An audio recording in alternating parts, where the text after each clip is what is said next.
आज हम पढ़ने जा रहे हैं चैप्टर 12 साउंड का, speed of sound in different media. ध्यान से सुनिए सब बच्चे। Sound propagates through a medium at a definite speed. हर एक अब मैंने आपको पहले ही बताया था कि जो साउंड होती है उसको needs a material medium to propagation, है ना। साउंड को वाइब्रेट होने के लिए, साउंड को प्रोपेगेट करने के लिए, साउंड को सुनने के लिए किसी न किसी एक मीडियम की जरूरत होती है, चाहे वो सॉलिड हो, लिक्विड हो, गैस हो, ठीक है ना। वैक्यूम में साउंड प्रोपेगेशन नहीं होता है, ठीक है। The sound of a thunder is heard a little later than the flash of light is seen. एक बात बताइए, जब आसमान में बिजली कड़कती है तो हमको बिजली पहले दिखाई देती है, लाइट जो होती है वो पहले दिखाई देती है, उसके थोड़ी देर बाद हमको थंडर की आवाज सुनाई देती है। जो थंडर मतलब जो आवाज आती है लाइट होने के बाद में, वो बाद में सुनाई देती है। ऐसा क्यों होता है? ऐसा इसलिए होता है क्योंकि speed of light is greater than speed of sound. इसलिए हमको लाइट पहले दिखाई दी जाती है क्योंकि उसकी स्पीड तेज है, तो वो हमारे तक पहले पहुंचती है और उसके बाद हमें साउंड की आवाज सुनाई देती है, ठीक है, क्योंकि उसकी स्पीड लाइट से कम है। So we can make out that sound travels with a speed which is much less than the speed of light. The speed of sound depends on the properties of the medium through which it travels. You will learn about this independence in higher classes. The speed of sound in a medium depends on temperature of the medium.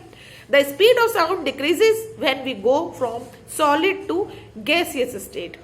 सबसे ज्यादा जो sound की speed होती है वो solid में होती है, उसके बाद सबसे कम जो होती है वो गैसियस में होती है स्पीड साउंड की, ठीक है।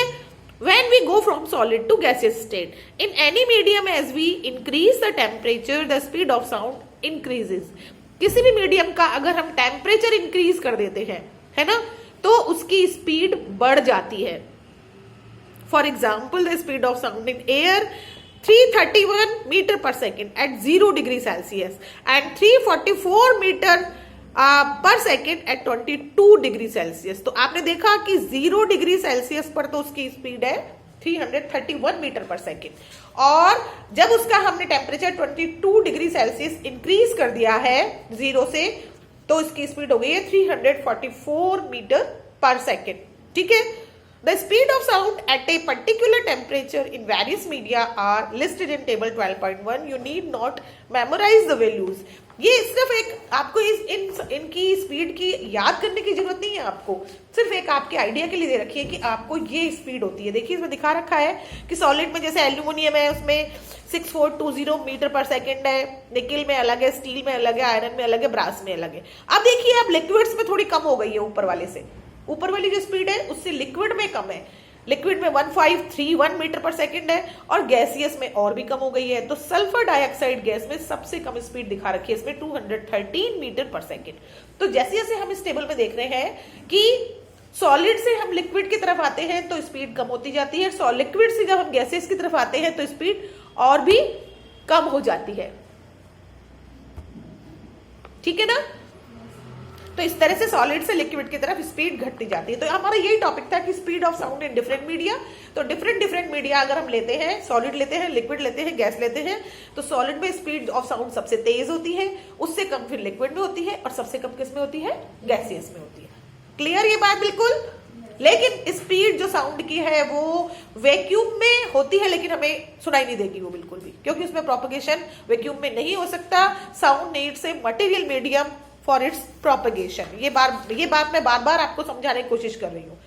अब एक वर्ड आता है अपने पास, इको वर्ड, ECHO, ये आपने जरूर सुना होगा। इको का मतलब होता है साउंड टच होके वापस हमारे कान तक आती है। आप कभी माउंटेन्स पे, हाई माउंटेन्स पे जाओ, किसी बड़े हॉल में जाओ, आप जोर से चिल्ला के कोई बात बोलो तो दोबारा आपके कानों तक वो आवाज आती है, इसको इको साउंड बोलते हैं, ठीक है ना। तो देखिए, if we shout or clap near a suitable reflecting object such as tall building or a mountain, we will hear the same sound again a little later. This sound which we hear is called an echo. The sensation of sound persists in our brain for about 0.1 second. To hear a distinct echo, the time interval between the original sound and the reflected one must be at least 0.1 second. If we take take the speed of sound to be 344 meter per second at a given temperature, say at 20 degrees Celsius in air, the sound must go to the obstacle and reach back the ear of the listener or reflection after 0.1 second. मतलब जब हम कोई इस तरह की इस temperature पे अगर किसी साउंड को हम आवाज करते हैं तो हमें 0.1 सेकेंड के बाद हमारे कानों तक दोबारा आती है वो. Hence the total distance covered by the sound from the point of generation to the reflecting surface and back should be at least 0.1 second. Thus, for hearing distinct echoes, the minimum distance of the obstacle from the source of sound must be half of this distance. That is 17.2 meter. This distance will change with the temperature of air. Echoes may be heard more than once due to successive or multiple reflections. कई जगह ऐसी होती है कि हमको एक आवाज हम जोर से बोलते हैं तो हमको वो 3-4 आवाजें सुनाई देती है. अगर किसी चीज का इस तरह का बना हुआ है कि उसमें अगर हम आवाज करेंगे तो हमको मल्टीपल रिफ्लेक्शन होता है, मल्टीपल आवाज सुनाई देती है. Sound from a member of echoes may be heard more than once due to successive or multiple reflection. The rolling of thunder is due to the successive reflections of the sound from a number of reflecting surfaces, such as the clouds and the land. अब reverberation देखिए क्या चीज है. Reverberation भी आपने सुना होगा, पर मैं अभी आपको पता नहीं है इसके नाम से, पर आपको पता है, मैं बता दूं क्या है. A sound created in a big hall will persist by repeated reflection from the walls until it is reduced to a volume. मतलब एक बहुत बड़ा अगर हॉल है, जैसे पिक्चर हॉल है, अगर वहां साउंड बार बार टकराकर बार बार हमारे कानों तक आएगी तो मल्टीपल रिफ्लेक्शन होगा तो हमको क्लियर आवाज सुनाई नहीं देगी बिल्कुल भी. ठीक है ना. तो the repeated reflection that results in this persistence of sound is called reverberation. आया समझ में. पिक्चर हॉल में, लेकिन हमको नहीं सुनाई देती मल्टीपल. अब क्यों नहीं सुनाई देती देखिए. In an auditorium or big hall, excessive reverberation is highly undesirable. मतलब कोई बड़ा हॉल हो, बड़ा हॉल जैसे एक छोटा हॉल अपन कोई मान लो पार्टी में जा रहे हैं वो बात अलग है, लेकिन जैसे पिक्चर हॉल है, कोई थिएटर है या कोई जैसे कहीं प्ले चल रहा है, कोई बड़ा ऑडिटोरियम है, तो वह हमारे कानों को बड़ा इरिटेटिंग करेगा ये मल्टीपल रिफ्लेक्शन. तो उसके लिए क्या करते हैं देखिए. The roof to reduce reverberation को रिड्यूस करने के लिए the roof and the walls of the auditorium are generally covered with sound absorbent material like compressed fiberboard, rough plaster or draperies. The seat material are also selected on the basis of their sound absorbing property. मतलब क्या है कि आपने देखे होंगे कि किसी hall में जब आप जाते हो तो पिक्चर हॉल तो सबने देखा होगा, है ना. तो उसकी जो वॉल्स होती है उनमें बिल्कुल पोर्स होते हैं, छोटे छोटे छोटे देखे होंगे आपने, देखे पोर्स. तो वो पोर्स क्या करते हैं, वो साउंड को जो मल्टीपल रिफ्लेक्शन आ रहा है ना, मल्टीपल जो साउंड की इकोज आ रही है उनको एब्जॉर्ब कर लेते हैं.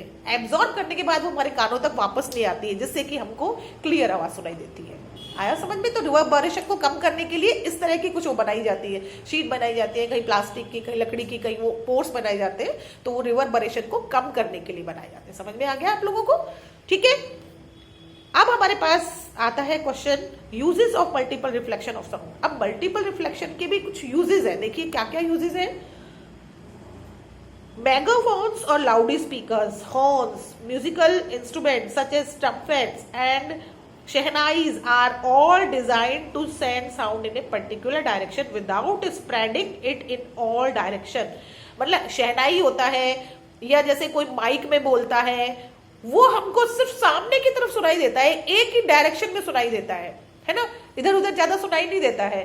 तो क्योंकि उसमें इस तरह का वो बना हुआ होता है. देखा है आपने लाउड स्पीकर में किस तरह से ऐसे कीप जैसे स्ट्रक्चर होती है.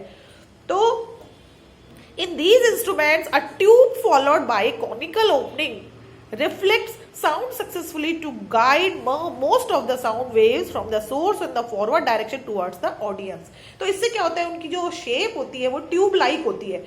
शहनाई जो होती है लंबी होती है इस तरह से, लाउड स्पीकर होता है वो लंबा होता है इस तरह से, होता है ना. अपन हाथ में भी लाउड स्पीकर लेते हैं तो वो लंबा इस तरह की स्ट्रक्चर होती है. तो उससे क्या होता है कि जो साउंड की जो वेव्स हैं वो बिल्कुल डायरेक्ट ऑडियंस तक ही पहुंचती है और दूसरी तरफ नहीं जाती है, पीछे की तरफ भी नहीं जाएंगी ज्यादा. ठीक है. अब देखिए एक और है. Stethoscope is a medical instrument. Stethoscope पता है ना आपको क्या है. जैसे हमारे डॉक्टर हमको देखते हैं तो अपना ये कान में लगा के चेक करते हैं ना अपनी हार्ट बीट, पीछे से पीठ पे. तो Instrument used for listening to sounds produced within the body, mainly in the heart or lungs. In a stethoscope, the sound of the patient's heartbeat reaches the doctor's ears by multiple reflection of sound, as shown in figure this. मतलब जो हमारे stethoscope से जो हमारे आवाज जो doctor सुनते हैं कान में, वो हमारी हार्ट बीट जो होती है वो मल्टीपल रिफ्लेक्शन ही होती है, क्योंकि बहुत हमारे एकदम से बहुत सारी हार्ट बीट यहाँ से भी पहुंचती है ना हमारे अंदर. ये भी हमारी ये बीटिंग ही होती है जो यहाँ देख के डॉक्टर करता है ना, अपने फीवर चेक करता है, तो वो जो होती है वो मल्टीपल रिफ्लेक्शन का ही यूज है स्टेथोस्कोप भी. ठीक है. थर्ड है generally the ceiling of concert halls, conference halls and cinema halls are curved so that sound after reflection reaches all corners of the hall. Curved होते हैं ज्यादातर जिससे कि चारों तरफ पहुंच सके. Sometimes a curved sound boards may be placed behind the stage so that the sound after reflecting from the sound board spreads evenly across the width of the hall. ये आपके इसमें 3 यूज बता रखे हैं कि आपके मल्टीपल रिफ्लेक्शन के uses क्या क्या है. आ गया समझ में?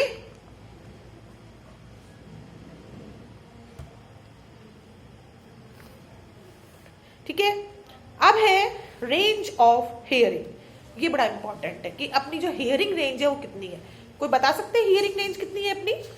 ऑडिबल रेंज 20 हर्ट्ज से 20,000 हर्ट्ज के बीच में. बिल्कुल सही है.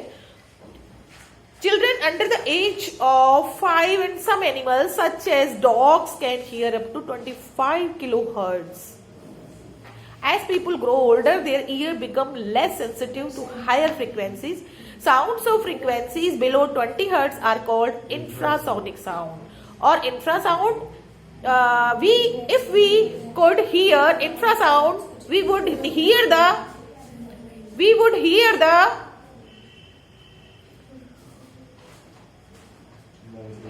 If we could hear infrasound, we would hear the vibration of a pendulum, just as we hear the vibration of the wings of a bee. Rhinoceros communicate using infrasound of frequency as low as 5 hertz. Whales and elephants produce sound in the infrasound range. आपको बता रखा है कि कौन कौन से animals infrasound से नीचे रेंज पे करते हैं. It is observed that some animals get disturbed after earthquake, before earthquake. आपने देखा होगा कि एनिमल्स को earthquake का पहले पता लग जाता है, डिस्टर्ब हो जाते हैं. डॉग्स होते हैं ना स्पेशली, क्योंकि इनके कानों में बहुत जल्दी वो वाइब्रेशंस आ जाती है. Earthquakes produce low frequency infrasound before the main shock waves begin, which possibly alert the animals. Frequency higher than 20 kilohertz are called ultrasound or ultrasonic sound or ultrasound. मतलब हायर देन 20 किलोहर्ट्ज, 20,000 हर्ट्ज जो बोलते हैं ना अपन, उससे higher जो होती है उनको अल्ट्रासाउंड बोलते हैं या अल्ट्रासोनिक साउंड बोलते हैं.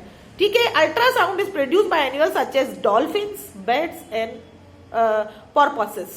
Moths of certain families have very sensitive hearing equipment. These moths can hear the high frequency squawks of the bat and know when a bat is flying nearby and are able to escape capture. Rats also play games for producing ultrasound.